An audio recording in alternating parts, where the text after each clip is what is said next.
Okay, thank you so much for the introduction.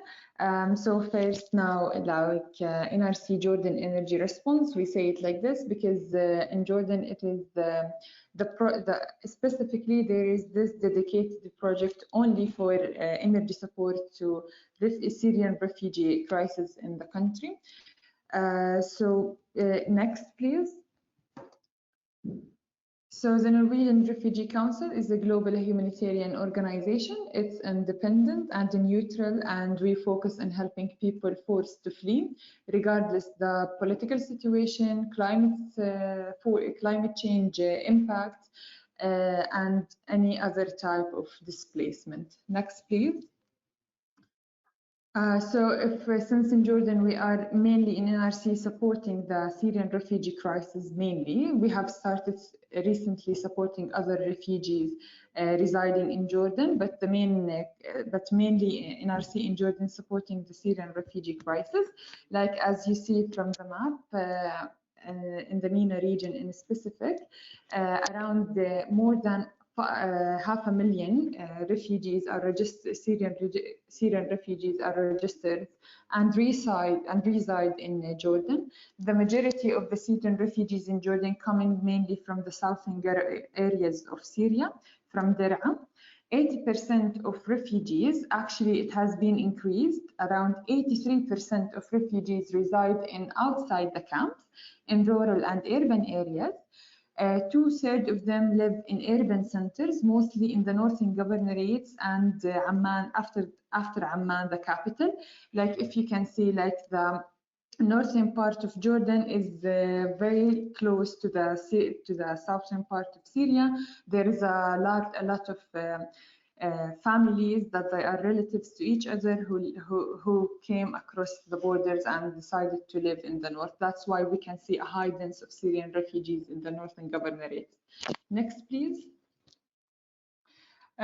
In Jordan, registered refugees, regardless of the nationalities, they have the right to access to public services as health and education in host communities, and mainly due to the Syrian crisis and the sudden huge increase in the number of population put extra pressure on the infrastructure that is almost like it was already somehow poor and needs more support, which puts extremely challenges and extra pressure to the government to cover the demand. Mainly the three main identified sectors that were really in high pressure were shelter, housing, education, and health.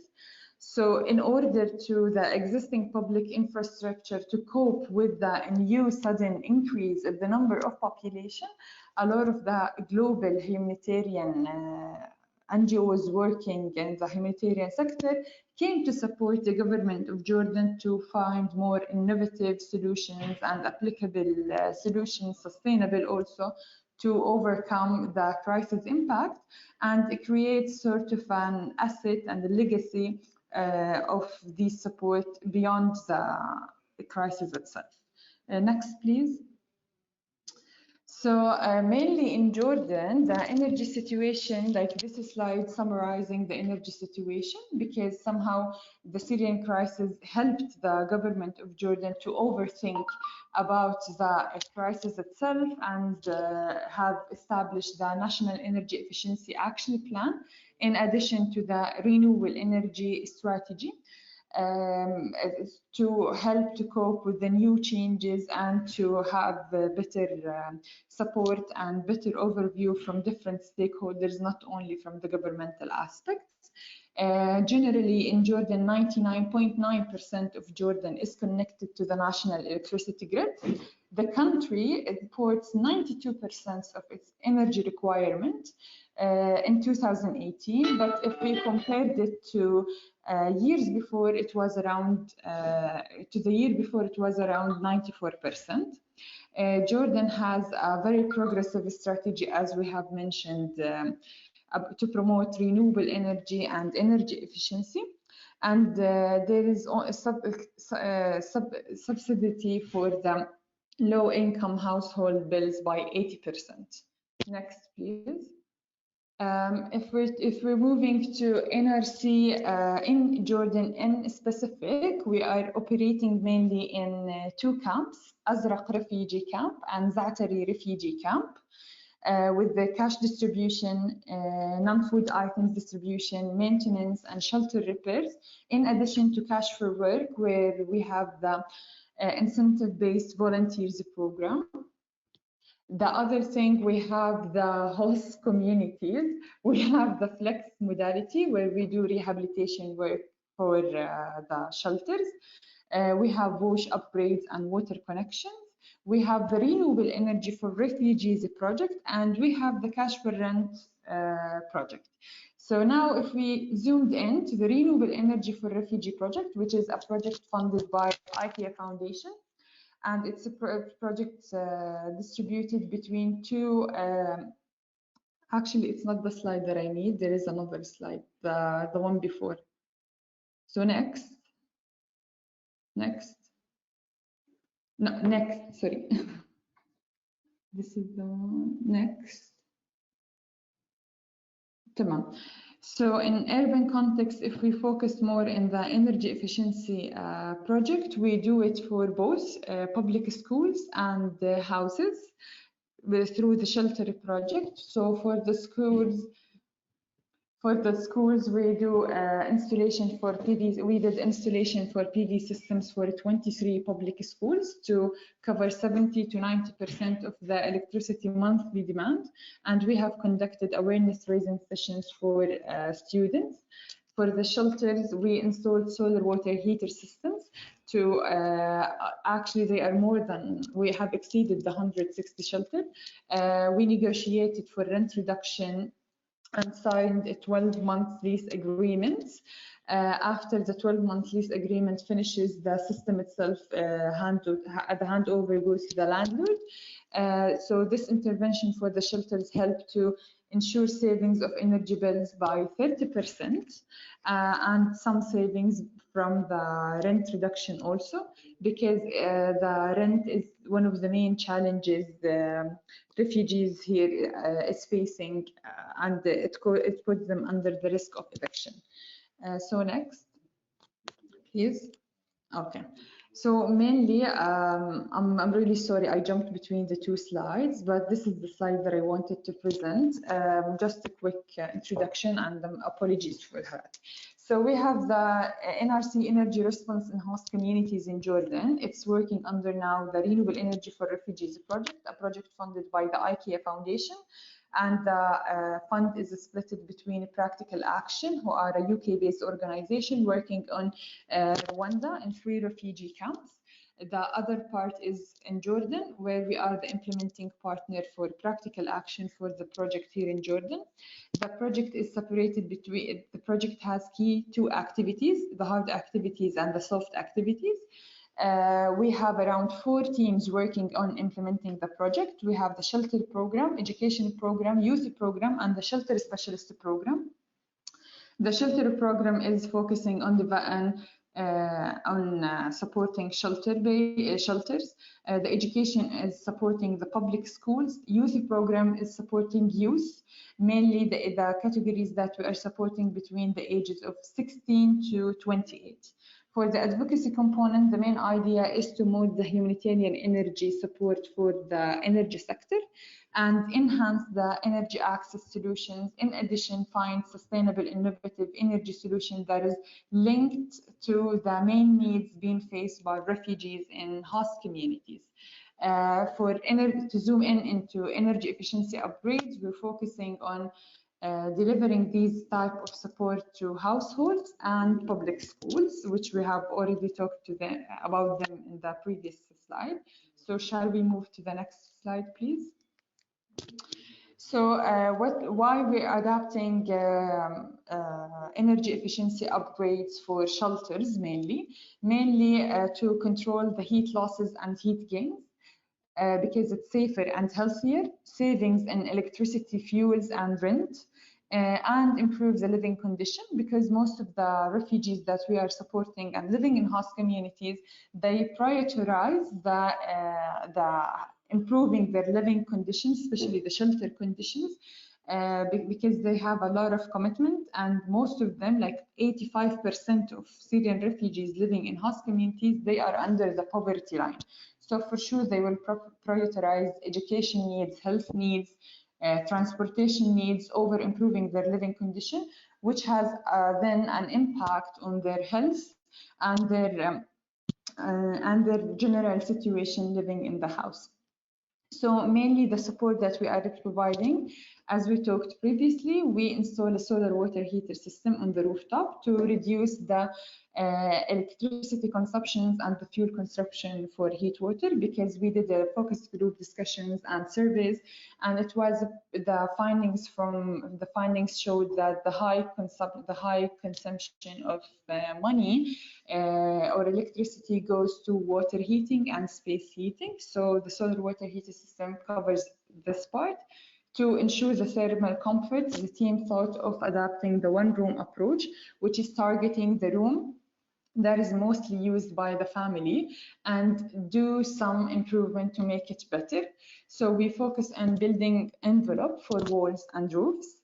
Internal walls, I'm saying, and roofs by doing a sloping screed and cement slabs to make it more thermal insulated. And we apply some internal walls insulations. We switch to efficient lighting, like LED, and we try to do to change the openings, like the windows, to double glaze rather than the single glaze. In addition, one of the things that we are focusing on is control the volume of the space. So for instance, if this selected space is quite big, in proportion to the number of individuals using this space, so we try to reduce the area that needs heating by installing a partition or by installing an extra ceiling. So in that case, it will have like less volume to be heated during the winter time. In addition, it will make it it will help to increase any decrease any thermal transfer. Shall we move to the next slide, please? So this is pictures from one of the selected shelters. If you can see, like, this shelter has a high humidity problems. So we did some internal wall insulation.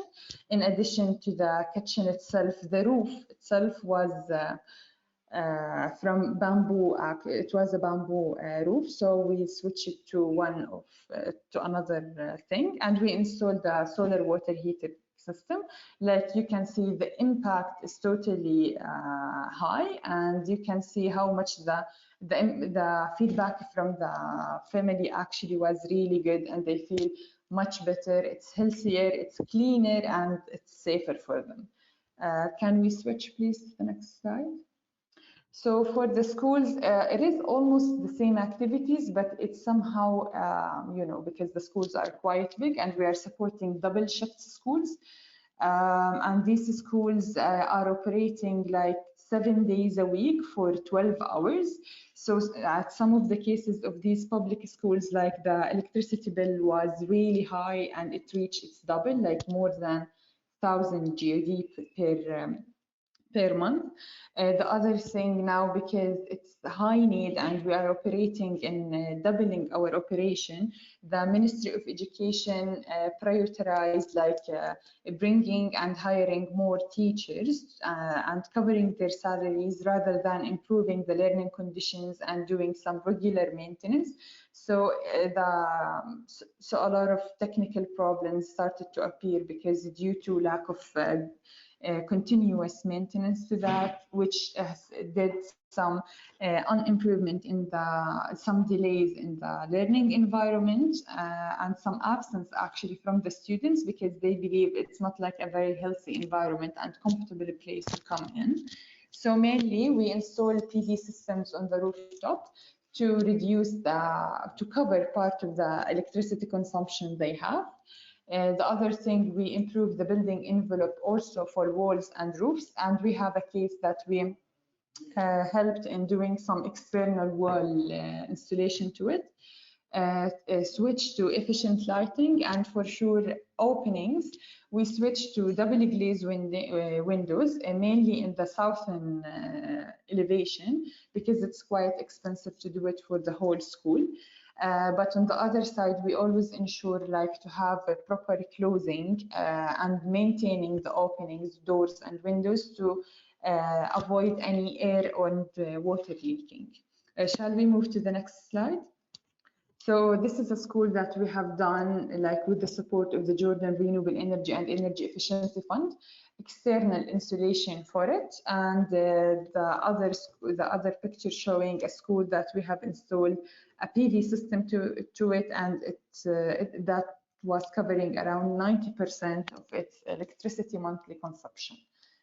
Shall we move to the next slide? So after working with the energy humanitarian sector here in Jordan, the main challenges that we have seen is in Jordan, like we have lack of funding for energy sector in general, even though it is highlighted in the Jordan Response Plan as a very high important sector to be supported, and it's one of the main challenges the refugees are facing. As we have mentioned, like refugees have accumulated electricity bills, they do not pay it in a regular basis, so it put them in a very critical situation with the landlord and put them in disputes all of the time and under risk of eviction. The second thing is lack of interest from the donors to fund energy projects in general. Not recognized, because we believe the priority is not being recognized as it should be. Then lack of humanitarian experiences in building energy related projects. So we're good. Is there anything? Yeah. So we're good in doing like improving our operations itself. So this is something that is already we are working on it now in Jordan, but also like to deliver these comprehensive projects that can support in refugees in through energy support. So I think that's it from myself. Thank you.